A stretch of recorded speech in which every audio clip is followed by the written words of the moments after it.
Las opiniones de nuestros invitados no representan las de Club Polaris. Respetamos todos los puntos de vista. Ignition sequence start. 6, 5, 4, 3, 2, 1, 0. Anda la Osa, el podcast astronómico de Club Polaris, desde la Tierra de la gente buena para el universo.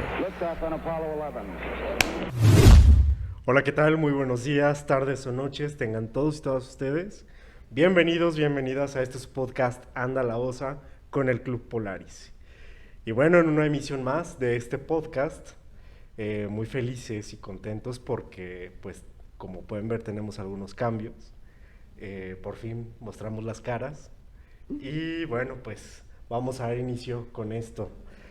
Ilse, buenos días, ¿cómo estás? Hola, buenos días. Aquí súper emocionados con el nuevo cambio de imagen que tenemos, entonces ya nos conocen. Muy emocionada con el tema que vamos a tratar el día de hoy. Muy bien, Ilse, muchas gracias. Hoy, bueno, pues Lalo está directamente en los controles, por eso es de que no está saliendo en la grabación. Hola. Pero ahí está Lalo. Hay algunos cambios y bueno, pues se incluye ya dentro de nuestro equipo Mauricio Tiscareño, también ya encargado de divulgación del club. Y el día de hoy tenemos un invitado muy especial. Bueno, pues amigo muy querido de mi parte. Su nombre es Marco Antonio García Robles. Hola Marco, buenos días, ¿cómo estás? Hola. Y bueno, pues les comento, Marco es licenciado en comunicación, maestro de arte y doctor en estudios socioculturales por la Universidad Autónoma de Aguascalientes. Se ha desempeñado como profesor, periodista y activista de los derechos humanos de la diversidad sexual. Preside la asociación civil VIHDHA. Vida, ok. Y bueno, pues es dedicada a la prevención del VIH y a la promoción de los derechos humanos. Fue becario en 2 ocasiones del programa de estímulo de la creación y desarrollo artístico y ha participado en encuentros académicos internacionales en Cuba, Portugal y España. Marco, el día de hoy te invitamos porque pues sabemos que tú eres un experto en historia. Conocemos bastante que pues eres un pro en este tema y pues nos Pero no gustaría de todo, saber... porque luego dicen los historias se saben todo, las fechas y... Es que también la historia real es, bueno, saber la historia tal cual está muy complicado, ¿no? Muy complicado y aparte cada vez es más especializada y hay muchos ramos de la historia, entonces Así es. pues no hay nadie que sepa todo, ¿no? O sea, Ajá. No, y a ver, depende quién la cuente. Claro. Entonces Sí, sí, eso tiene mucho que ver. Ilse, entramos. Bueno, quisiera, pues, muchas gracias por acompañarnos. Quisiera hacerte una pregunta súper interesante porque no sepas que nosotros tenemos un taller de lectura en Club Polaris. Entonces, hace como 2 años leímos El universo en la taza de café y al principio de este libro nos menciona mucho la historia de las civilizaciones antiguas de cómo veían la astronomía, pero no tomaban en cuenta la cosmovisión de Mesoamérica. No sé si nos puedas platicar un poquito sobre ello, cómo lo veían los aztecas, los mayas más que nada. Bueno, cosmovisión en el sentido de visión del mundo o visión del cosmos. Pero que... Pues pueden ser ambas Ambas cosas, cosas. porque, ajá, así es que... A ver, normalmente, y hace rato dijimos la historia, dijiste según quien la cuente, y hay un sesgo muy importante en la tradición académica en general, y que es el eurocentrismo. Es decir, mucho se narra desde la visión occidental, cristiana, ¿no? O judeocristiana, y eso tiene un sesgo muy importante a otras visiones, ¿no? De culturas originarias de Mesoamérica, de África y de Asia, ¿no? Entonces, ese sesgo académico y cultural, pues hace que siempre estemos pensando en lo que, pues en lo que solamente se dice, no sé, desde Norteamérica o desde Europa. Entonces, bueno, cuando se piensa en una visión del mundo desde Mesoamérica, por ejemplo, pues a veces se tiene a ser reduccionista y pensar que eran culturas inferiores, ¿no? Y como, bueno, ustedes son amantes, por ejemplo, del tema de la ciencia, de la astronomía, bueno, pues creo que es hasta un dicho común de que había gran avance, por ejemplo, en la cultura maya, ¿no? En la observación de los astros, o incluso en calendarios más precisos también de esta cultura, y otras que también tuvieron aproximaciones más exactas a la medición del tiempo. Pero bueno, pues insisto, a veces se suele minimizar estas visiones. ¿Por qué? Por la hegemonía, a veces también desde una cuestión religiosa, ¿no? Que impuso sesgos a la historia, ¿no? Y qué mejor que ustedes para saber lo que le pasó a Galileo, por ejemplo, ¿no? Entonces, bueno, pues desde estas tradiciones mesoamericanas, creo que hay mucho por contar o narrar, ¿no? Incluso hay vertientes académicas que le han dado un nombre precisamente a la búsqueda o al entendimiento del mundo en general desde una visión, una óptica diferente. Hay quien le llama, por ejemplo, epistemologías del sur, ¿no? Es decir, la obtención del conocimiento desde una visión precisamente contraria a lo tradicional. Incluso hasta jugando con el tema de los mapas, que todo el mundo pensamos en, no sé, en un mapa, ¿no? Y pensamos en la proyección que es la de Mercator, ¿no? Tradicional, todo el mundo piensa que el norte está arriba, ¿no? Pero la verdad es que el mapa puede estar al revés, ¿no? O sea, ¿cuál es el problema, no? O sea, donde Sudamérica, pues hacia arriba, ¿no? Y Norteamérica hacia abajo. ¿Cuál sería el problema? Simplemente es una tradición de a dónde orientamos las cosas, ¿no? E incluso cuando se habla precisamente del oriental. ¿Qué es lo oriental? Si estás en Oriente, ¿dónde es Oriente? ¿No? Por ejemplo, ¿no? Entonces, exacto. Yo creo que a veces lo que tenemos que es voltear a ver o mirar desde, no sé cómo dicen, desde fuera del vaso o de la botella o como quieras llamarle, ¿no? Desde otra postura. Entonces, hay mucho que podemos aprender de los pueblos originarios y que nos permiten a lo mejor incluso tener perspectivas diferentes, ¿no? Hay, por ejemplo, teorías muy interesantes, ¿no? De pictogramas o de las pinturas rupestres que hablan, que a veces se descalifican estas teorías, donde se habla de una observación, por ejemplo, astronómica muy en la prehistoria, ¿no? Que hay quien dice, no, pues es que son unas manchas ahí, ¿no? Y empiezas a ver que puede coincidir con algunas constelaciones o demás, y dices, bueno, a poco los pueblos, no, más allá de la prehistoria incluso, tenían observación astronómica. Pues seguramente sí, tenían que observar el ciclo, los ciclos naturales, las estaciones, pues para algo tan básico como la siembra y la cosecha y la caza, ¿no? Entonces, pues hay mucho que se puede decir desde otras visiones. Okay. Y bueno, por ejemplo, en culturas ya más guiadas hacia los sumerios o los egipcios, que bueno, de ellos tenemos más nociones porque sí hay un poco más de conocimiento. Hay que rescatar que, por ejemplo, en Teotihuacán, pues sabemos que Teotihuacán está ahí, pero que los aztecas o los mexicas no fueron principalmente el pueblo que estuvo construyendo Teotihuacán como tal, ¿no? Entonces, la guía que tienen con las construcciones, con las pirámides, cómo se da en estos otros pueblos, porque pues también debieron de tener algo pues muy interesante como para, no sé, por ejemplo, la pirámide de Giza, cómo puede representar en cierta parte el cinturón de Orión, ¿no? Exactamente, yo creo que a veces se tacha también de pseudociencia, pero a ver, toda ciencia parte de una creencia, de una intuición y a veces de una convicción, y no en pocas veces también de una inspiración religiosa. Entonces, bueno, si pensamos en que en otras culturas previas a la cristiana, pues había otra visión del mundo, pues seguramente si pudiéramos acercarnos a lo que creía la gente hace siglos, pudiéramos entender mejor incluso temas como la arquitectura, ¿no? Bien decías, por ejemplo, Teotihuacán, que fue el nombre que le pusieron los pueblos mexicas o nahuas a una ciudad que tenía siglos abandonada, ¿no? Pues pudiéramos comprender si en efecto la pirámide del Sol estaba dedicada al Sol y la de la Luna a la Luna, ¿no? Esa es una hipótesis muy probable, sí, en efecto, pero que pues es más lo que no sabemos, ¿no? O estos recientes descubrimientos abajo de la pirámide del basamento de Quetzalcóatl, donde hay una representación del mundo, ¿no? Con ríos de mercurio y estas cosas, ¿no? Que es más la intuición que lo que se va descubriendo. En el caso de Egipto, recordemos que la lectura de los jeroglíficos tiene muy poco de tiempo, ¿no? Cuando se descubrió la piedra Rosetta.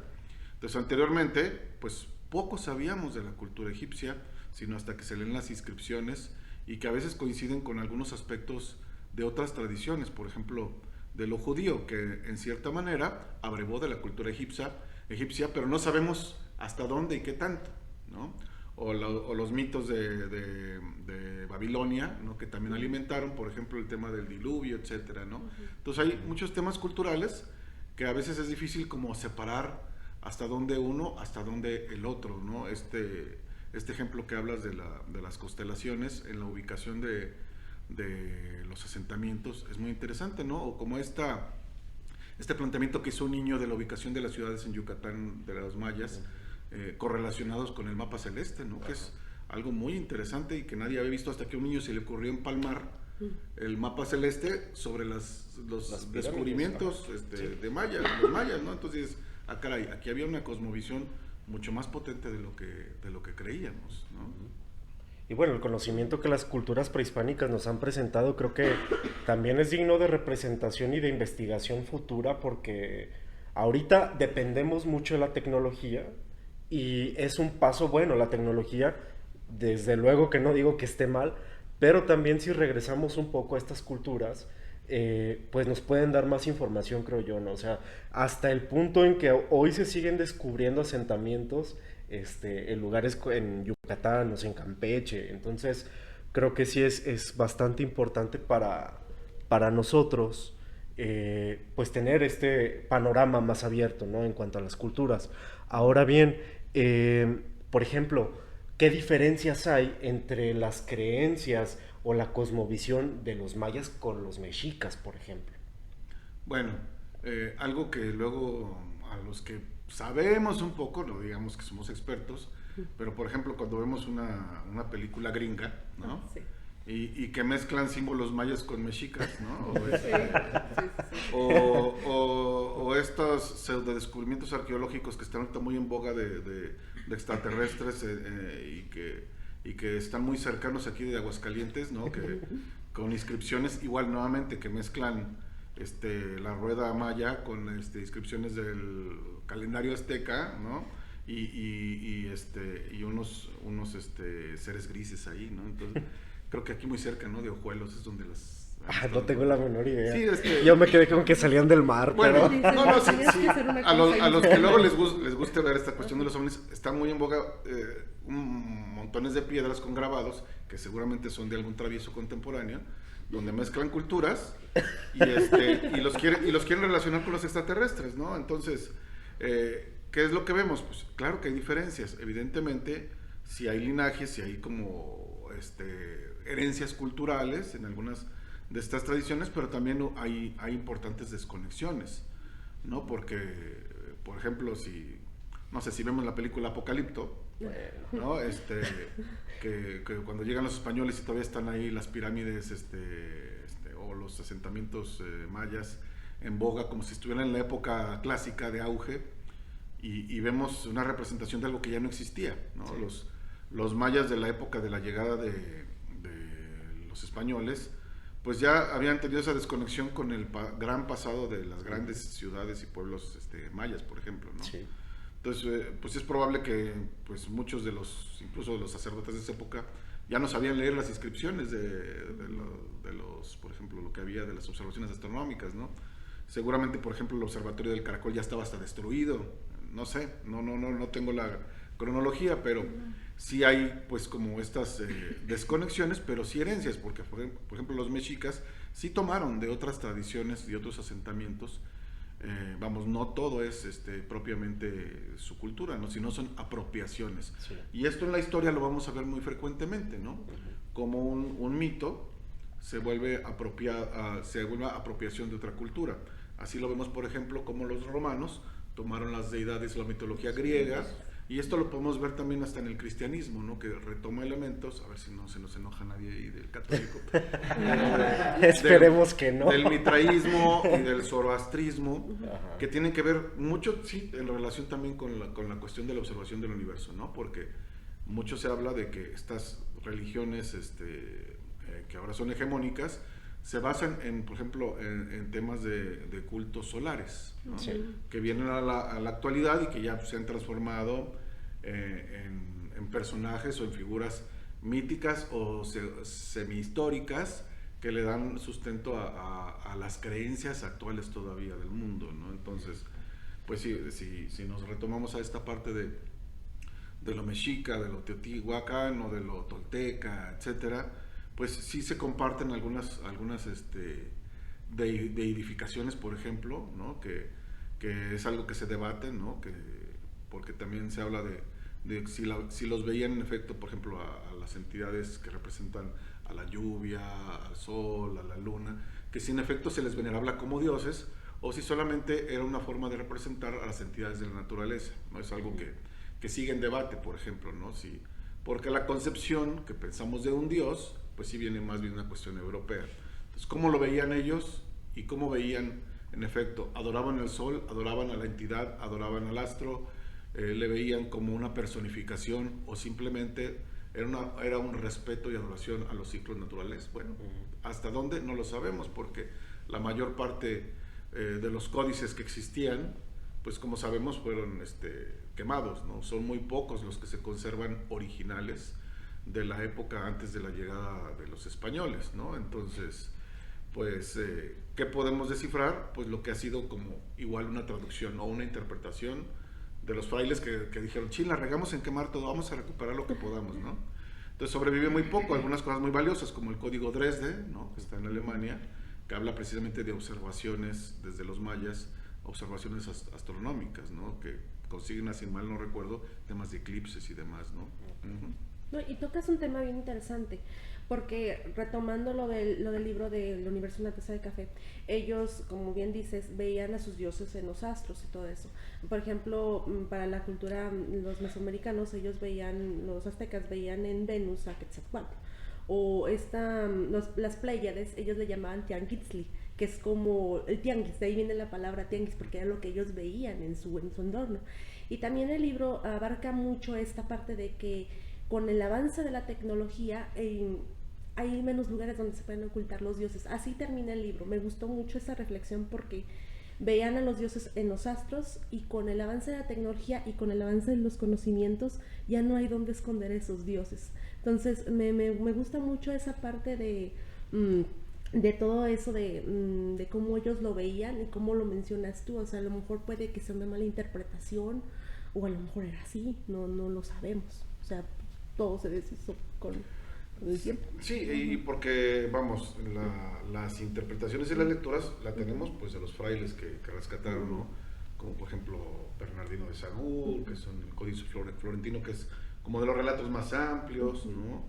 Entre otros, pero que ellos hacen su interpretación desde su visión de lo que hacían los pueblos originarios, ¿no? Entonces, claro que había festividades relacionadas con los ciclos, ¿no? Lunares, solares, etcétera, pero ¿cuál era su visión real? Si era una deidificación, una personificación, no sabemos. O sea, realmente tenemos una aproximación a lo que se creía, se pensaba, pero realmente desde su posición, que es lo que hablo, si no tenemos ya esa visión desde ellos, pues es muy complicado, ¿no? Claro. En la actualidad, por ejemplo, hay todavía fenómenos culturales que ya también están muy... En la globalización todo está contaminado por todo, ¿no? O sea, una cultura por otra. Pero todavía se puede rescatar algunos indicios de las cuestiones originales de algunas tradiciones, ¿no? O sea, pensemos, por ejemplo, el pueblo Wixárika, ¿no? Mal llamados huicholes, ¿no? Que podemos tener como cierta cercanía a esa cultura originaria, que sin embargo también ha sido influenciada por la cristianización, ¿no? Entonces, sí hay unos cruces que de pronto es como difícil de velar hasta dónde empieza una cultura y dónde termina y el pensamiento. Creo que, por ejemplo, el tema de sus plantas sagradas, ¿no? Del venado azul, etcétera, está muy cercano a lo que ellos creían, pero, por ejemplo, hablando con arqueólogos, antropólogos, dicen, por ejemplo, el tema de los bordados tan hermosos que tienen y demás. Bueno, primero, pues ni tenían los hilos de todos esos colores hace más de un siglo, ¿no? O sea, eso que vemos ahora es relativamente reciente. Y es la combinación de dos culturas, Sí, ¿no? claro. O sea, desde luego que Porque es la herencia. Cuando llegan a cristianizar, Ajá. hace muy poco todavía, o sea, Sí. ¿quién les da estambres de colores? ¿Quién les da Shakira? Ajá. Pues les ayudaron los evangelizadores, ¿no? O sea, entonces, claro, tomaron esos elementos, por supuesto, y lo interpretan a través de su cultura. Pero anteriormente, no, si los viéramos hace más de un siglo, seguramente no veríamos vestimentas tan coloridas, ¿no? Veríamos, en muchos pueblos veríamos a personas desnudas o semidesnudas, y no veríamos esos atuendos como los que ahora tenemos, ¿no? O sea, esa es la parte difícil de la historia y el entendimiento de la cultura. Siempre hay una evolución, y a veces una persona que interfiere cambia toda la cosmovisión, que era la palabra original, ¿no? Como estos pueblos de Amazonia, me parece, que donde alguna vez vieron pasar un avión, ¿no? Y luego tenían representaciones de ese avión, ¿no? Como ese gran ser que estaba volando arriba de ellos, ¿no? Entonces, ¿hasta dónde a veces la influencia externa cambia los paradigmas culturales? Y por ejemplo, dentro de la influencia que hubo en la cultura árabe y la cultura española, porque pues, recordemos que los árabes también fueron parte fundamental para el estudio de la astronomía, tanto que pues tenemos estrellas con nombres árabes. La gran mayoría. Ajá, entonces esa parte de la influencia árabe que es muy importante para la astronomía, ¿cómo se ve desde el punto histórico? Porque pues tenían las mejores universidades, tenían una educación más prominente que en Europa. ¿Cómo se ve ya en el estudio de la historia todo esto del mundo árabe? A veces se suele también ser muy contundente, y a veces, por ejemplo, es muy común que escuchemos que en la Edad Media, por ejemplo, la gente, no sé, estaba prohibido estudiar, o que no se bañaba, que en algunas partes es cierto, ¿no? O sea, hay momentos en que hay afirmaciones que son ciertas, ¿no? Como esto de hueles a cristiano, es porque en efecto un tiempo estuvo proscrito la higiene corporal, porque era pecado el cuerpo, ¿no? Entonces, pero en algunos momentos y algunos espacios, no los 1000 años de la Edad Media en toda Europa, por ejemplo, ¿no? O sea, entonces hay que ser como siempre, tratar de ser muy específico, a ver, ¿en qué momento, en qué tiempo, en qué lugar, etcétera, ¿no? Pero sí hay grandes procesos. Por ejemplo, sí hubo un momento donde el desarrollo cultural y científico estuvo en el pueblo árabe, no en el pueblo occidental. Que había sabiduría, sí, que había conocimiento, sí, pero en ciertos, por ejemplo, monasterios, o en algunos puntos muy específicos donde se preservaba el conocimiento de la tradición, ¿no? Pensemos en el nombre de la rosa, ¿no? Por ejemplo, ¿no? Pues estaban los libros, sí, obviamente, pero pues ¿quién los leía? Una pequeña cantidad de personas que tenían permitido acceder a ellos. Entonces sí había conocimiento, pero no era masivo, ¿no? La fundación de las universidades sí empieza en la Edad Media, pero una muy específica para cierta élite económica y social, ¿no? O sea, pero sí hubo un tiempo en lo que podemos decir, por ejemplo, el desarrollo de la álgebra, ¿no? Pues hasta el mismo nombre del área, ¿no? Viene del árabe, ¿no? Sí. Y pues obviamente el estudio de, por ejemplo, la medicina, ¿no? Cuando estaba prohibido, por ejemplo, diseccionar cuerpos en Europa, pues los que sí lo hicieron fueron los árabes, ¿no? Ajá. Y bueno, pues sabemos que hubo una presencia importante, por ejemplo, en la península ibérica, pues obviamente pues, hubo un intercambio cultural, ¿no? Y sus expresiones las vemos ahora todavía, por ejemplo, en la arquitectura. Ya se iluminó el Saturno. ¡Oh, Dios! Muy bien. Se hizo la luz. Sí. Sí, entonces, hay relatos muy interesantes. Ahí sí, por ejemplo, en la literatura, ¿no? Hay uno que se llama El Médico, no recuerdo si es así nada más, que habla precisamente de que quería estudiar medicina, se iba al mundo árabe, ¿no? Sí. Que ahí era donde estaba el conocimiento, ¿no? Y luego regresaban al mundo europeo, ¿no? Se fue la luz. Sí, es que fue una fase rápida. Sí. Tuvimos una rotación en unas lunas muy rápidas, ¿no? La luna del Principito. Y en el tema de la observación astronómica, ahí no conozco mucho de su conocimiento acerca de la astronomía, ¿no? Pero pues evidentemente creo que hay estos traspasos de información, ¿no? Porque evidentemente, por ejemplo, si pensamos en el desarrollo de los sistemas modernos de comprensión del mundo y de la astronomía, por ejemplo, vemos que, por ejemplo, la teoría heliocéntrica, pues viene desde los griegos, desde algún autor griego. El libro estaba por ahí en algún lugar, ¿no? ¿Quién lo leyó? ¿En qué monasterio estaba ese libro, ¿no? De ese clásico, que luego fue tomada por, no sé, Copérnico, Kepler, Galileo, ¿no? Pero el conocimiento o la aproximación teórica estaba desde hace siglos atrás, y muchos siglos atrás, ¿no? O sea, 20 siglos atrás, ¿no? Entonces, vamos, hay momentos en que solamente hay como una pausa o a lo mejor un olvido de cierta información.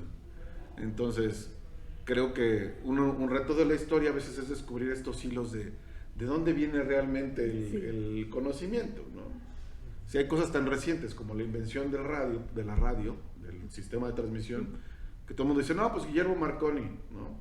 ¿Y dónde dejan a Nikola Tesla, por ejemplo, ¿no? Entonces, si algo tan reciente está en debate, imagínense algo que es de hace 20 siglos. O más, ¿no? Sí. Entonces, pues ya escuchamos esta parte del mundo árabe de la Edad Media.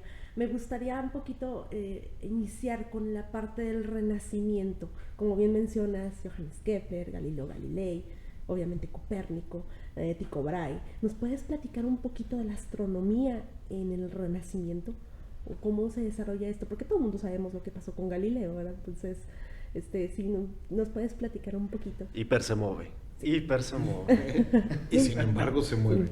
Bueno, creo que ustedes como grandes aficionados de la astronomía seguramente tienen más fresco y más completo ese panorama, ¿no? Y algunos pues solamente a nivel de divulgación nos quedamos en ese plano, ¿no? Porque pues evidentemente solamente el campo de la astronomía pues es enorme, ¿no? Enorme y tremendo esa parte del conocimiento, ¿no? Entonces creo que estas figuras que acabamos de mencionar pues nos dan como elementos para discernir ese momento del salto, que no cuántico todavía, de cómo se desarrolló la astronomía en nuestra cultura. Y aquí sí tenemos que volver nuevamente al tema que les mencioné, del tema de una tradición, vamos a hablar más de carácter religioso, ¿no? Porque evidentemente en el Renacimiento pues es el cuestionamiento acerca del traspaso de la visión religiosa teocéntrica a una visión humanista. Entonces ese traspaso ideológico o de visión cultural implicó lo que devino a lo que se conoció como el siglo de las luces, ¿no? O la ilustración, ¿no? Entonces, ¿quiénes fueron los primeros que se clavaron con este rollo? Bueno, pues estos grandes personajes que fueron artistas, ¿no?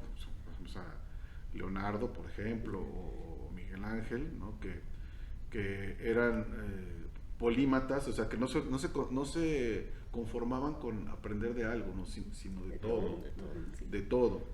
Y esto pues llevó esta visión muy localizada en Italia, ¿no? Y en algunas ciudades específicas, motivó a buscar una forma distinta de ver las cosas. Y también la revolución filosófica, es decir, el cambio en la manera de pensar llevó a los descubrimientos científicos. El cuestionarse si todo era lo que decía la Biblia o el clero era lo correcto, o buscar nuevas interpretaciones. Entonces creo que esa es la parte que a veces es como tal vez difícil de narrar, porque nos quedamos con los hechos, ¿no? De que si la iglesia dijo que estaba incorrecto, no sé, Galileo al decir que la Tierra no era el centro del universo, ¿no? Que era una visión antigua, a final de cuentas retomada por él y perseguida hacia él, ¿no? Y que tiene que ver precisamente con estos paradigmas filosóficos. Es decir, el pensar distinto te lleva a encontrar distintas cosas. Claro. Y ahí tenemos, por ejemplo, aquí me van a corregir la pronunciación, René Descartes, ¿no? Todo el mundo le dice Renato Descartes, ¿no? que empieza a cuestionar pues, precisamente la forma de pensar. Y que de ahí nos evolucionamos al paradigma del pensamiento científico. y que el proponerse, cuestionar, experimentar, el método experimental, el método científico, lleva pues a que se detonen grandes cosas. Pero sí tiene que ver con un tema religioso y filosófico. Es decir, y por ejemplo, la parte de la filosofía, pues sí tenemos que centrarnos, por ejemplo, mucho en Alemania, ¿no? ¿Cuántos pensadores que cuestionaron la forma de ver el mundo llevaron a que se descubrieran cosas? A lo mejor un filósofo dice, no, hay este rollero, ¿qué onda, no? Pero ese rollero provocó a que alguien que le gustaba experimentar o observar descubriera cosas. Y tuvo que ver con una historia de lo social también, ¿no? Esa forma a veces de narrar la historia es la que pocas veces se cuenta. Claro. Y a veces solamente quieren que aprendamos fechas, hechos, nombres. Ya. Cuando detrás de las cosas, de los hechos, hay antecedentes y contextos culturales. Exacto, hay un contexto. Sí. Por ejemplo, la Revolución Francesa, y no lo digo acá por el compañero que es de esta república, si no hubiera habido una gran hambruna antes de 1789, pues no había comida, pues no se desata la revolución, ¿no? No se pelean en el mercado las pescaderas y demás y se levantan y toman la Bastilla, ¿no? O sea, tiene que ver con otros sucesos alrededor de, ¿no? El tema de las teorías, por ejemplo, de por qué se acabó el mundo maya o el mundo de Teotihuacán, pues las teorías ahorita apuntan a que tiene que ver con una especie también de crisis ecológica, ¿no? Todos los recursos que requirieron para mantener estas ciudades tan grandes, simplemente para construir.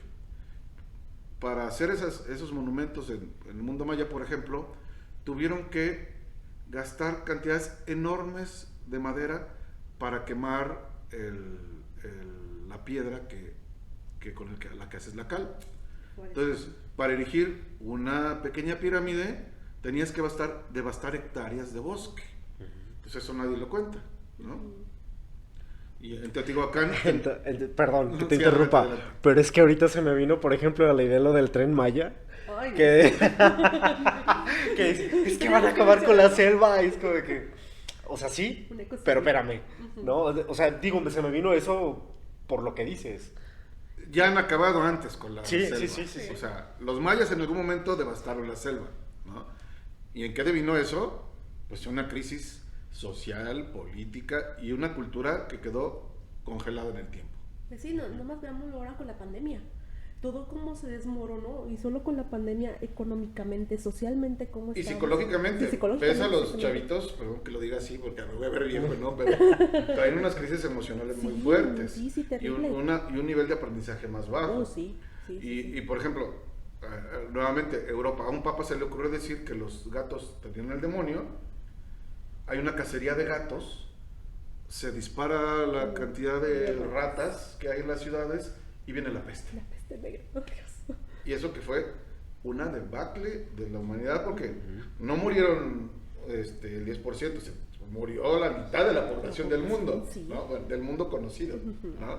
Entonces, estas situaciones, pues claro que generan toda una serie de problemas, ¿no? Si por ejemplo a Enrique VIII en Inglaterra, el Papa le hubiera dado permiso de volverse a casar, no se hubiera fundado otra religión. Claro, sí. Y el protestantismo no hubiera crecido, que ya existía el movimiento protestante, pero no se hubiera transformado el mapa de Europa, perdón.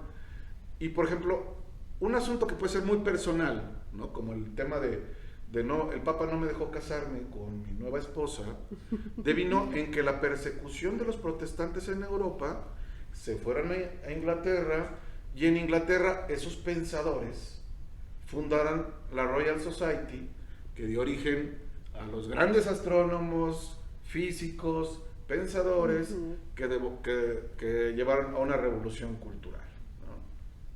Porque el Papa no le dio permiso de casarse al rey, y Inglaterra refugió a todos los librepensadores. Sí. Y eso detonó una revolución científica por el berrinche de un rey. Entonces, ¿cómo ves algo tan curioso, tan anecdótico? cambia toda la historia. Claro. Claro, pues tienes a un Newton, ¿no? Justo te iba a preguntar. Tienes a un Newton Sí. en esta época precisamente del nacimiento de la Royal Society, donde el pensamiento científico por fin tiene así su semilla y se implanta y crece.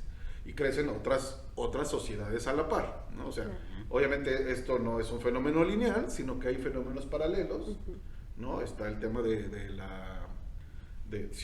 esta sociedad científica, pero por ejemplo también en Inglaterra surge la francmasonería, en esa misma época, y hay una mezcla de cultura, o sea, muchos científicos eran francmasones, muchos francmasones eran científicos, por ejemplo, y había otras sociedades iniciáticas, que eso tampoco es, a veces no se cuenta mucho, ¿no? Pero por ejemplo, de Newton, ese sí lo he comentado con Lalo, él escribió más de misticismo que de ciencia, ¿no?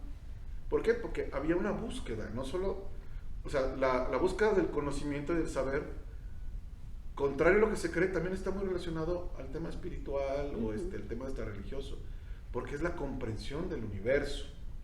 Entonces, pues de Newton, por ejemplo, se habla que si estaba o no se sabe, en el rosacrucismo, por ejemplo, o en otras sociedades iniciáticas, el propio Miguel Ángel y otros que también participaron de estas llamadas sociedades secretas, que no queda muy claro hasta dónde sí, hasta dónde no. Hay testimonios, hay documentos, y lo vemos en la obra de Newton, por ejemplo, ¿no? Pero ese más bien ese espíritu inquieto y un lugar donde se podía pensar diferente es lo que llevó a poder hacer cosas.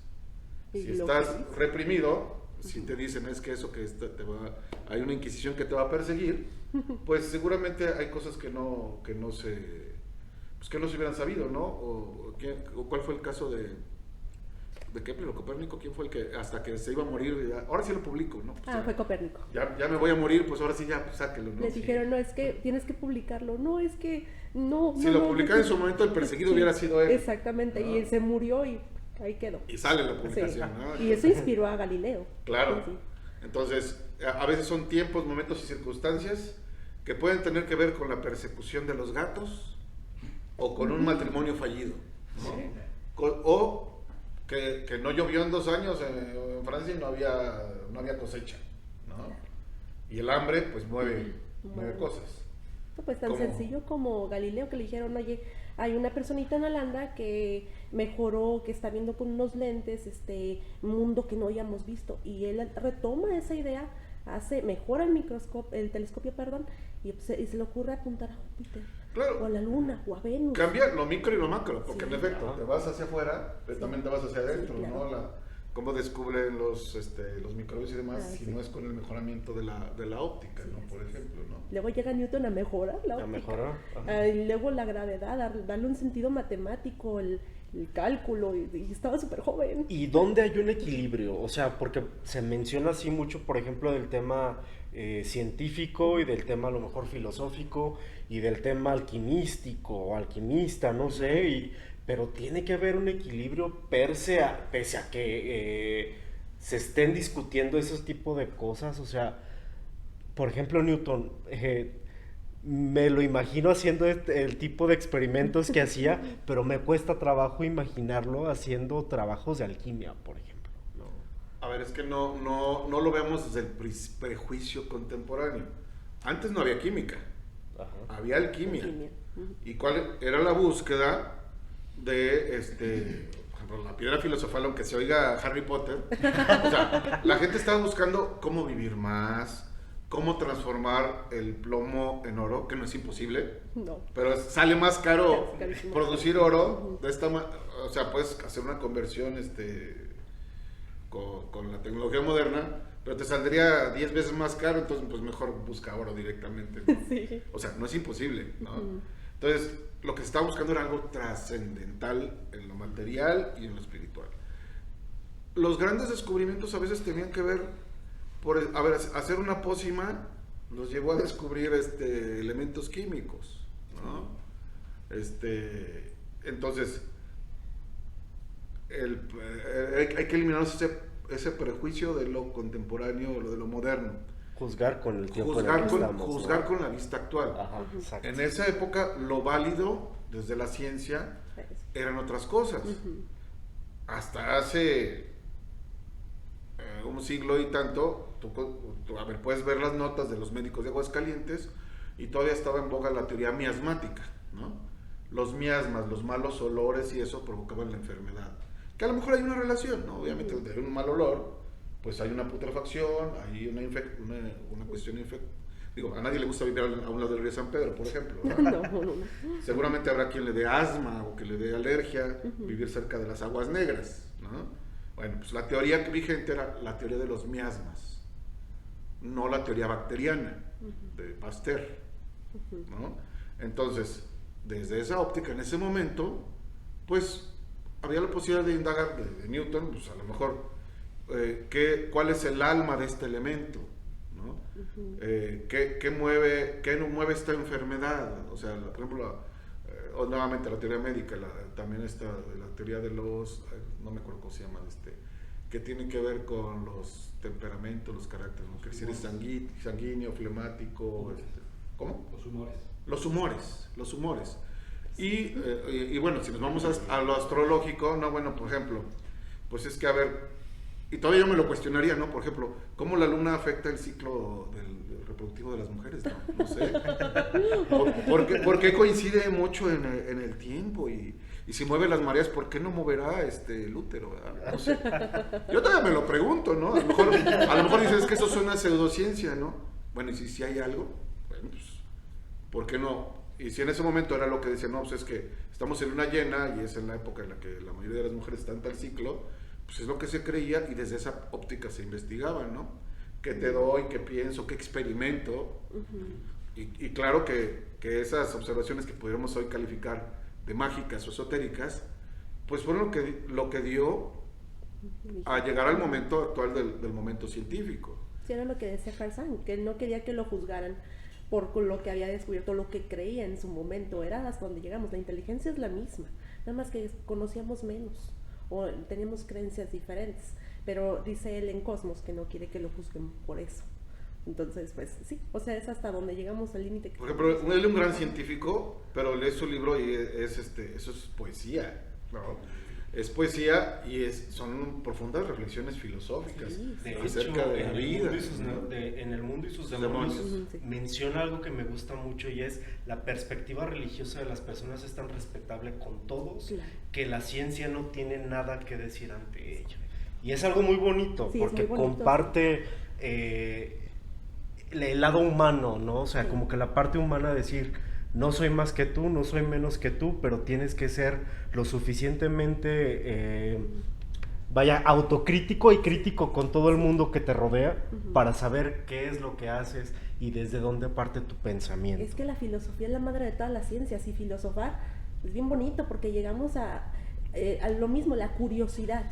Eso de la curiosidad, menciona también en el punto azul pálido este discurso tan bonito que da con la fotografía de la Voyager 1, que la tomaron el 14 de febrero de 1990, y que se ve el punto, o sea, la Tierra desde una perspectiva lejanísima, y él empieza a decir que ha habido guerras, derramamiento de sangre por ese puntito en un haz de luz. Entonces, la filosofía... Que en el gran tiempo no es nada. Es una infinitesimal fracción de lo que es la vida del universo, ¿no? Y si cuestionamos, por ejemplo, el método científico, que también lo podemos cuestionar, ahorita lo damos por un hecho válido de que haber experimentación, repetición, prueba, o en la medicina el grupo de control, que si a uno le dan placebo y a otro le dan la medicina de veras y que quién tiene la razón. Bueno, es un método que ha funcionado y es lo que es válido ahorita, pero ¿qué creen? O sea, el método científico explica solamente una fracción de la realidad y del mundo. La verdad es mucho más lo que desconocemos que lo que conocemos, ¿no? Y hay ahorita teorías muy interesantes, por ejemplo, de cómo funciona el cuerpo, o hay teorías antiguas de medicina que ahorita no están validadas, por ejemplo, la homeopatía, que se tiene como pseudociencia, por tener un fundamento más filosófico que fisiológico, ¿no? Pero que es donde dices, bueno, entonces ¿por qué funciona, no? Entonces, y es donde el método científico, más que la repetición, decir, es que si se los damos a 50 y 40 se alivian, entonces ¿qué hay ahí en esa sustancia que no tiene sustancia, ¿no? Que no tiene un elemento que reaccione con el cuerpo? Bueno, pues eso debe motivarnos, al contrario de descalificar, motivarnos a cuestionar la forma en que llegamos al conocimiento, buscar alternativas de conocimiento. Y eso, por ejemplo, en la antropología, que muchos lo llaman ciencia blanda, en contraposición a las ciencias duras o exactas, ¿no? Valida precisamente las creencias, es decir, a ver, bueno, es conocimiento saber en lo que creen otros. A ver, este grupo originario cree en que a través del consumo de peyote puedo tener un contacto con la madre tierra, particularmente con la divinidad del venado azul.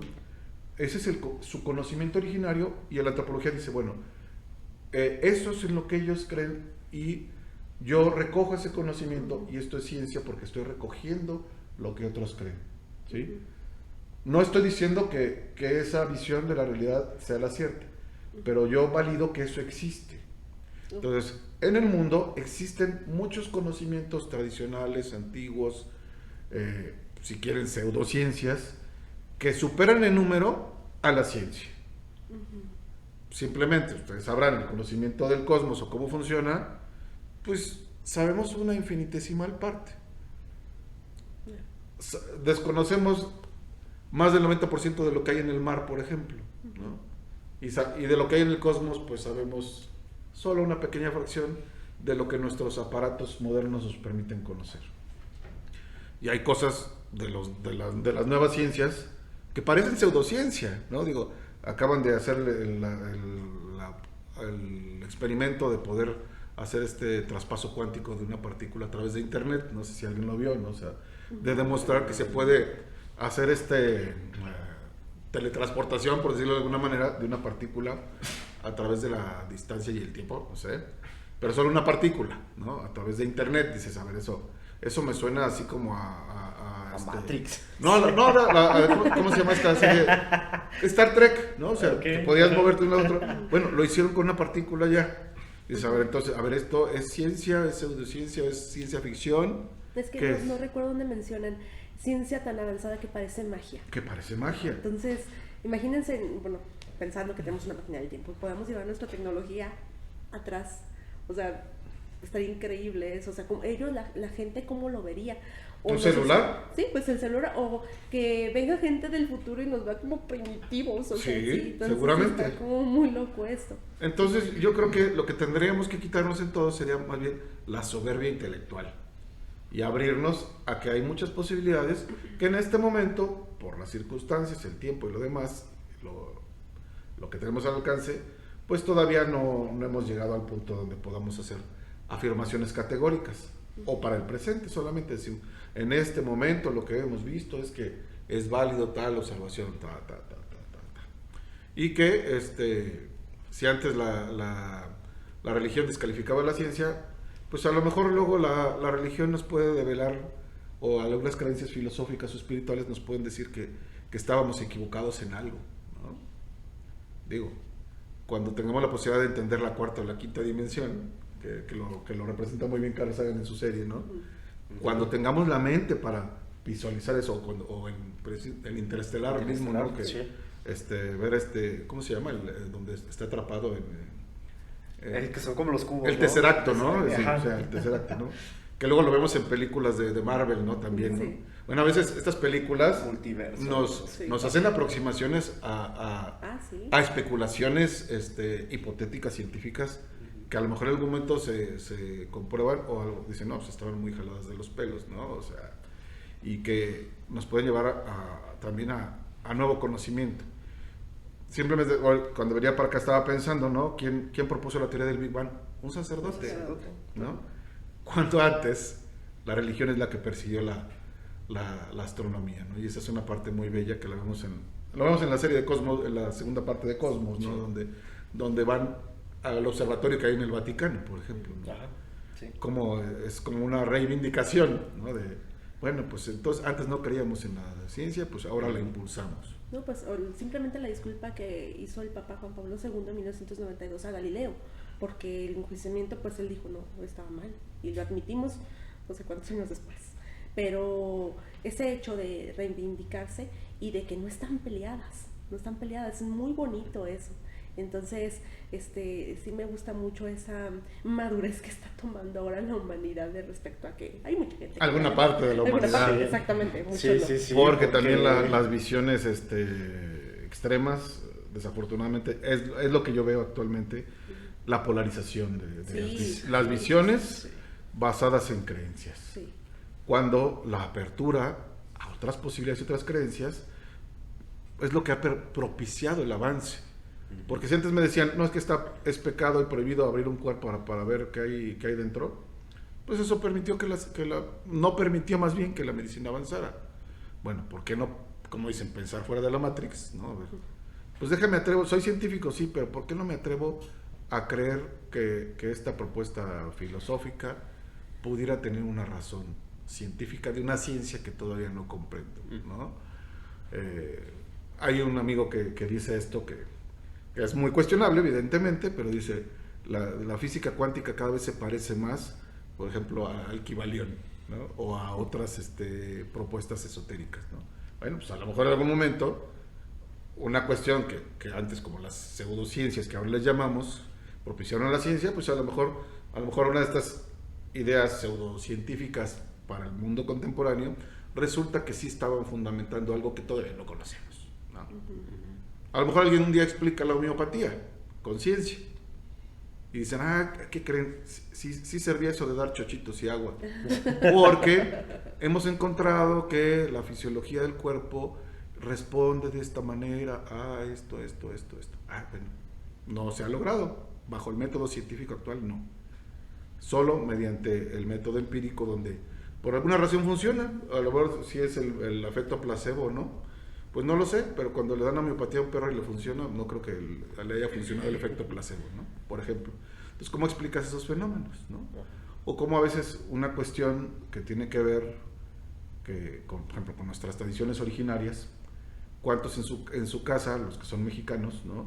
Alguna vez los llevaron a que les hicieran una limpia, que les quitaran el mal de ojo, o los quitaran de susto, y que a un niño que tiene un trauma por un susto, le tronaron un cohete en Navidad, ¿no? Y el niño no duerme los últimos 3 días, lo llevan con una viejita que le pasa un huevo, y el niño se pone bien. Dices, a ver, entonces, que alguien me explique, ¿no? ¿Qué es lo que hay ahí, en un tema cultural tradicional, que oculta algo que sucede que no nos podemos explicar? Y a veces, como desde la ciencia, podemos intentar entenderlo. Si no desde la ciencia dura, pues si es una visión, por ejemplo, antropológica, bueno, pues es una tradición que funciona. ¿Por qué? ¿Quién sabe? Pero funciona, ¿no? Cuando el tecolote te canta, el indio muere, esto no es cierto, pero sucede, ¿no? No, sí, es como dice Carl Sagan, o sea, la ciencia está para corregirse a sí misma. Hay cosas que no conocemos ahora. Pero luego hay mucha soberbia, ¿no? Sí. ¿Cómo te atreves a desmentir? Y luego resulta que algunos papers los han tenido que quitar porque hay también un tema de corrupción académica, ¿no? De cómo validaste algunas cosas que quizás no estaban tan demostradas, pero se publicaron, ¿no? Y eso también sucede. Sí. Y la falibilidad y los mecanismos de medición, a lo mejor tampoco no siempre fueron los mejores, ¿no? Y ahora en México, ¿cómo ves la posición de un país que está polarizado, sí? Cada vez se trata mejor de informar la gente, pero hay un cierto sesgo que hay sobre el estudio de la historia, sobre el estudio de la astronomía. ¿Cómo lo ves sociológicamente y qué vamos a contar en el futuro de todo esto? Yo creo que las mentes inquietas van a seguir trabajando pese a, o sea, Galileo hizo lo que hizo sin importar lo que le dijeran, ¿no? O hay muchas personas que hasta que murieron se publicó lo que encontraron también, ¿no? O sea, yo creo que independientemente, obviamente cuando no hay apoyo es más difícil avanzar en la ciencia, ¿no? Sí. Sí. Ahora se ha cambiado el CONACYT a Secretaría de Ciencia, Humanidades y no sé qué más, ¿no? Sí. No hay un presupuesto acompañado del nombramiento de secretaría, pero idealmente debería haber más dinero para la investigación. Y la investigación, sí, de la química, de la física, de la astronomía, pero también de las humanidades, que también, insisto, es conocimiento, y lo defiendo yo como historiador. Como humanista, claro. Pero que en su momento pues también me interesaban mucho las ciencias exactas, ¿no? Creo que ya, no sé si sería muy tarde para empezar al conocimiento de algunas cosas, digo, ya las matemáticas ya no se me dan tanto como cuando era niño, ¿no? Pero creo que en el caso de un país o de una visión social, pues siempre habrá maneras de que el conocimiento progrese. Evidentemente, en los países donde hay una gran inversión en las instituciones, evidentemente esto lo ves reflejado, sí en patentes, sí en descubrimientos, pero siempre hay estos garbanzos de a libra donde, a pesar de todas las restricciones, se generan cosas, ¿no? Digo, yo son pocos los científicos que conozco, ¿no? Pero hay quien se atreve a ver desde distintas ópticas el mundo, ¿no? Por ejemplo, yo recuerdo a un señor de San Luis Potosí, no recuerdo su nombre, ¿no? Que él propuso un nuevo sistema de radiodifusión y lo nombró Tesla, en honor precisamente, bueno, ahorita lo demandaría este hombre, ¿no? Pero su fundación se llama Nikola Tesla, ¿no? Y él propuso un sistema diferente de transmisión de radio, ha hecho planteamientos con respecto, por ejemplo, a la electricidad, de cómo ahorrar electricidad, atendiendo, sí, las teorías de Tesla, ¿no? O sea, cómo puedes, a través, por ejemplo, del propio magnetismo natural de la Tierra, ayudar a que gastes menos electricidad. Seguramente es decir, este hombre loco, pero en algún momento alguien seguramente ya le echó el ojo, dijo, no, aquí hay una mina de oro, ¿no? Y pues lo hizo solito, ¿no? En su casa y como pudo, ¿no? Entonces, o luego ha habido un par de medicamentos que han salido a la luz que han sido patentados por el IMSS. Hay uno muy reciente, por ejemplo, para la gastritis, ¿no? Y está basado en la herbolaria, ¿no? O sea, la herbolaria simplemente la sintetizaron y ahora es un medicamento el QG5, ¿no? ¿Sí? Entonces, que sirve, que funciona, ¿no? A lo mejor el mecanismo de cómo funciona no está tan claro, pero funciona médicamente y ahí está, ¿no? Y ya está comercializado. Y das vuelta, sí, sobre todo a las farmacéuticas, que yo creo son las que más invierten en la investigación científica. ¿Por qué? Porque es un negocio. Sí, esperemos que con eso no pase lo de la talidomida. Mucho, no, bueno, pues obviamente hay protocolos para la investigación médica. Y hay muchas, ¿cómo se llaman estas farmacéuticas internacionales que tienen el superojo puesto en la herbolaria, o sea, y hay medicamentos disponibles, como, no es porque le quiera echar carrilla aquí al compañero francés, pero hay una que es Pierre Fabre, ¿no? Que es una farmacéutica que integra, por ejemplo, una hierba para el tema de las varices, para la insuficiencia venosa, ¿no? ¿En qué país volteo a ver para buscar esa hierbita? No, o sea, ya ahí sí no llega tanto mi conocimiento, ¿no? Pero, a ver, hay conocimientos originarios que se transforman en farmacéutica. Entonces, bueno, pues a lo mejor no está tan errado esta propuesta ideológica, que es cuestionable, que dicen, no, a ver, atendamos al conocimiento originario, la medicina tradicional, que la estudia la UNAM y que ha habido un impulso desde el pasado sexenio a reconocer la partería tradicional, o por ejemplo, sí, y se burlaban, ¿no? A ver, entonces vamos en el Seguro Social ya nos van a dar barridas de pirul, ¿no? Bueno, sin llegar al extremo, pero posiblemente no esté mal voltear a ver a lo que sí funcionaba, ¿no? Algunas cosas que en los lugares donde no hay médicos, alguien te cura, ¿no? Entonces, pues, digo, no es así como que la visión ideal de un programa institucional de ciencia, pero bueno, pues esa es una rama, indagar en el conocimiento tradicional. Ojalá haya más presupuesto para la investigación, de ese que ha habido, por ejemplo, en temas ligados a la astronomía, etcétera. Ha habido intentos, por ejemplo, de satélites mexicanos, ¿no? Por ejemplo. Pues, ¿por qué no seguir avanzando en estas posibilidades, no? De hecho, o sea, sí hay planes, porque ya lo ha mencionado la actual presidenta Claudia Sheinbaum, pero también lo hubo en el pasado. Ilse, tú tienes el dato, ¿no? De un expresidente que le gustaba todo el tema de... Lerdo de Tejada mandó a asociación, era un grupito de gente, los mandó a Japón en 1874, si no me recuerdo, a ver el tránsito de Venus. O sea, esa necesidad, esa hambre de aportarle o darle a la ciencia viene desde finales del siglo XIX. Entonces, luego surgen mentes como Julieta Fierro, como Silvia Torres. Entonces, de que hay gente que quiere y que quiere seguir aprendiendo, sí hay, y que hay, ¿cómo decirlo? También el apoyo pues el gobierno sí existe, nada más es como que... A ver, bueno, a veces es un poco complicado. Sí, porque Sí. también no, Y bien lo mencionaste, a veces lo ideológico o lo social a veces complica las cosas. ¿Alguien sabe, por ejemplo, quién es Melchor Ocampo? Supongo que sí, ¿no? Bueno, es el que propuso el tema del registro civil, ¿no? La laicización del registro civil. La famosa epístola, la que leían en las bodas civiles, que ya es un pensamiento retrógrada, ¿no? De que la mujer es esto y lo otro, y deberás... el papel, ¿no? O sea, como del hombre y la mujer. El papel del hombre y la mujer, sí, que ya es una visión ya muy arcaica. Es que luego también hubo gente que nos educaron con el manual de Carreño. Sí, bueno, este era un personaje liberal del siglo XIX, o sea, él separó a la iglesia del Estado. Este personaje... Bueno, Michoacán se llama Michoacán de Ocampo, por Melchor Ocampo. Bueno, lo que más sabemos de él es este tema de que perteneció al bando liberal y que un conservador católico lo ahorcó, o sea, lo mataron, o sea, y que su corazón está en la Universidad Michoacana, ¿no? Está embalsamado ahí su corazón. Órale, qué denso. Mi corazón es para mi universidad, o sea... Le importaba Literalmente. Literalmente va así, su corazón está en un frasquito, o sea, Ay, no. quien quiere ir a verlo. Ahí. No, está un poco más grande el frasco. Mayonesa. Sí.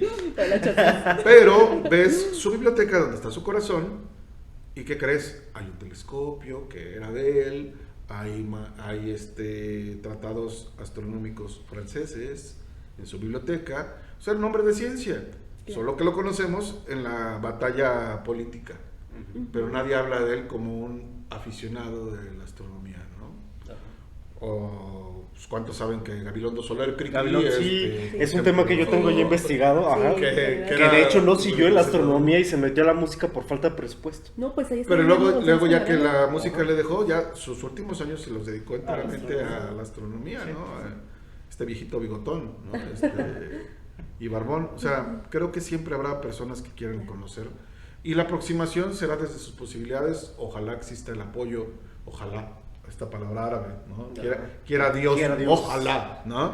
Quiera Dios que haya apoyo para que la ciencia progrese, con una inspiración ideológica seguramente, pero bueno, que haya recursos para, y eso es lo importante, y mientras haya mentes inquietas, curiosas, habrá descubrimientos, como de este niño que encontró que el mapa celeste correspondía con la península de Yucatán, algunas ciudades, ¿no? Y algunos asentamientos que todavía ni se descubren, ¿no? Entonces, a veces la simple curiosidad puede llevar a un gran descubrimiento. Claro. Y yo que estoy en el terreno de la historia, bueno, pues hay el asistente de un profesor que hace el gran descubrimiento histórico que el profesor no llevó toda su vida, no lo logró, y el asistente que pues estuvo ahí acomodando papeles, que se encuentra la evidencia de alguna situación. Esto pasa siempre, ¿no? Y accidentes afortunados, ¿no? Los rayos X fueron un accidente, un descubrimiento por accidente. Algunas reacciones químicas buscando esta fórmula de la inmortalidad, pues ahí se descubrió la síntesis de muchos compuestos químicos, o sea, y algunos otros accidentes pues no tan afortunados, y sacrificios personales, ¿no? El cadáver radioactivo de Marie Curie, ¿verdad? Por ejemplo, ¿no? Que dormía con su radio así, su bebé, su polonio y su radio fascinada, y eso implicaba bienvenida al cáncer, ¿no? O sea, pero pues ese amor a lo que hacía, pues como la idea también de las chicas del radio. Las chicas del radio, ella incluso fue la citaron, o sea, le preguntaron si las chicas podrían eliminar el radio y les dijo ella que no. Entonces, con este tema así rapidísimo, estas chicas del radio trabajaban con radio para pintar las se usó como producto, sí, como un producto. Pero lamían los pinceles, entonces se envenenaron. Claro. Y debido a este envenenamiento surgieron los derechos laborales, porque esperaron, esta empresa esperó hasta que ellas fallecieran o que la mayoría falleciera para que el asunto legal se olvidara, pero muchas quedaron vivas, los testimonios, y aquí es donde nace mucho de los derechos laborales que tenemos nosotros ahora. Entonces, ese contexto histórico desde la ciencia, porque Madame Curie le dijeron, oye, ¿qué podemos hacer para eliminar el radio de nuestro cuerpo? Y ella dijo, no hay nada que hacer. Y hay un libro bien interesante que se llama The Radium Girls, no recuerdo a Kate Moore, no recuerdo bien el nombre de la autora, pero está bien interesante el libro y trae imágenes muy gráficas, pero que a veces son necesarias ver porque dices tú, ching. Es que es el sacrificio, sí, y siempre creo yo que alto o bajo siempre hay un precio que pagar. Sí, así es. Entonces, Bueno, Galileo quedó ciego. Sí, Galileo pero está observando el ciego. sol, pero Newton no, como estaba, porque sí. también creo que se descubrió que algo tenía, ¿no? En el pelo y... Pues por lo de la alquimia. Ajá, sí, el mercurio y todo lo que... Exactamente. Sí. O sea, hay mucho que se ha pagado por hacer ciencia, y en la historia cada vez vemos más cosas. Por ejemplo, no vayamos tan lejos, cuando explotó el transbordador, por ejemplo, sí. se acaban de quedar varados unos Yo astronautas. era niño cuando pasó eso, sí fue muy fuerte. Sí, definitivamente han pasado cosas muy, muy fuertes en la historia, han marcado muchos momentos, y definitivamente creo que es necesario que se haga. Sí es necesario, de eso avanzamos. Es algo lamentable, sí, pero repito, alto o bajo, es un precio que hay que pagar. Y pues ahora sí, yo creo que ya entrando al final, Ilse, tus conclusiones. Híjole, pues hay que aprender de historia, hay que aprender lo bueno y lo malo. Decían, no recuerdo bien el libro, se llama Tiempos de Guerra, dice, no, mentira, no era ese, pero bueno, no me acuerdo si lo vi en un videojuego o algo así, pero el que no conoce su historia está condenado a repetirla. Entonces, hay que aprender de historia, hay que conocer el contexto completo y pues no juzgar, así como bien decíamos, y también tener la mente abierta, ¿verdad? Porque hay cosas ahorita que no conocemos, que a lo mejor después tienen una explicación. Y sigan estudiando, hay que seguir estudiando y seguir aprendiendo. Muy bien, muchísimas gracias, Ilse. Marco, tus conclusiones. Pues esto, apertura, búsqueda, no cejar. Yo también diría no cerrarnos a que todo está comunicado, y que la ciencia no tiene que estar despegada del espíritu, por ejemplo, ¿no? Y que las creencias personales también pueden motivarnos a aprender, a descubrir, a adquirir conocimiento y al progreso tecnológico, ¿no? Creo que los campos no están cerrados. A veces en la ciencia se comete el error de enfocarte tanto en un pequeño ámbito que no ves lo que está alrededor, o te da esa ceguera, no sé cómo le llaman, ceguera de trabajo, ¿no? O sea, de tanto ver algo dejas de ver el entorno. Entonces, abrirnos, platicar con personas ajenas incluso a nuestro terreno, y a veces creo que esa interdisciplina o transdisciplina puede ser lo que nos lleve a encontrar las respuestas, incluyendo, esto implica reunirse, dialogar con los opositores o quienes son contrarios a lo que creemos, pensamos y buscamos, porque precisamente la dialéctica nos puede llegar a encontrar esa tesis que estamos buscando, ¿no? Entonces no rechacemos de entrada el pensamiento diverso. Eso nos puede llevar a encontrar la piedra filosofal. Muy bien, muchísimas gracias, Marco. Y bueno, pues para concluir, creo que además de abrirnos y además de tener una visión más amplia, el respeto es la base de todos los fundamentos, y me parece necesario que en este momento de la historia tengamos respeto por todo lo que nos rodea. Ya hemos pasado por mucho, ya tenemos 2 guerras mundiales atrás que también nos dieron conocimiento, ya tuvimos pestes, ya tuvimos enfermedades, acabamos de pasar por una pandemia. El conocimiento científico no nos va a tener que exigir más si nosotros no empeñamos el tiempo necesario. ¿Es importante para todos nosotros? Desde luego que sí. ¿Es necesario para la humanidad? Claro que sí, pero también abrirse, también respetar, tomar en cuenta todo lo que nos rodea y voltear hacia arriba un rato y decir, soy mucho y no soy nada al mismo tiempo, te va a abrir el panorama en todos los sentidos. Y bueno, pues no me queda más que agradecerles a todos por escucharnos, por vernos. Gracias, Ilse. Gracias, Marco. Gente de producción y Julian, que estás también ahí. Muchísimas gracias.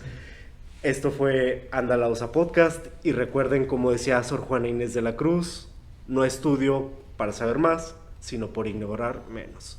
Gracias por escucharnos. Hasta luego. Gracias. Anda la Osa es una producción de Club de Astronomía Polaris en conjunto con el Museo Descubre de Ciencia y Tecnología. Muchas gracias por acompañarnos.